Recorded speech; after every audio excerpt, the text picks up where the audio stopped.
Arben, ju I dini ma mirë. Po une duke I shiku për shkak të intervistave dhe shkrimeve, analizave të mia, studimeve të mia, kam gjetë se pas luftës së UÇK-s në Kosovë, për një kohë shumë shkurt, u patën akomoduar 614 shoqata të ndryshme nga e gjithë bota. 614 organizma në emrat të ndryshëm e më së shumti si shoqata humanitare, bamirëse, solidare dhe çka dush quaj.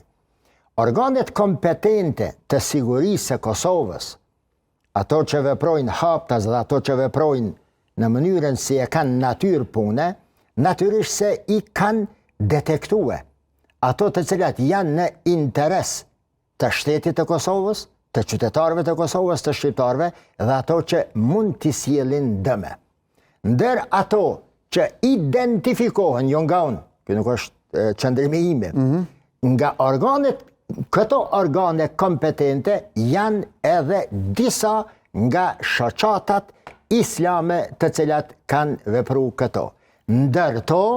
Ndërto kanë pas shoqata islame të financuara nga Arabia Saudite, e që Arabia Saudite është ende prezente, por tani me një frym tjetër, me një politik tjetër, jo si në kohën e pas luftës, kur populli shqiptar I Kosovës, Kosova, mbase gjithë gjeografia shqiptare, u pat shndruen në një kabinet eksperimental, I shoqatave, I shërbimeve sekrete, I ideologjive, I feve e I çka do jo tjetër për të bërë eksperimente ndoshta.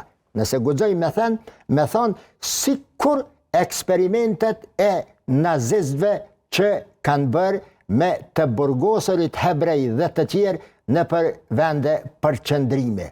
Lloj studimi lexoja në përbot se çfarë është duke u bërë me popullin e Kosovës me njëre pas luftës.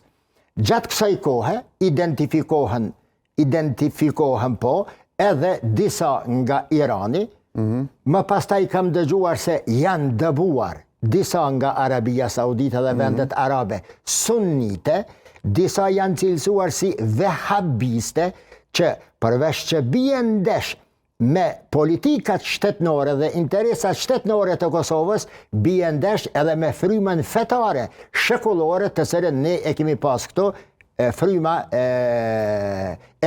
hanefite. Në ndërkohë, përveç këtyre,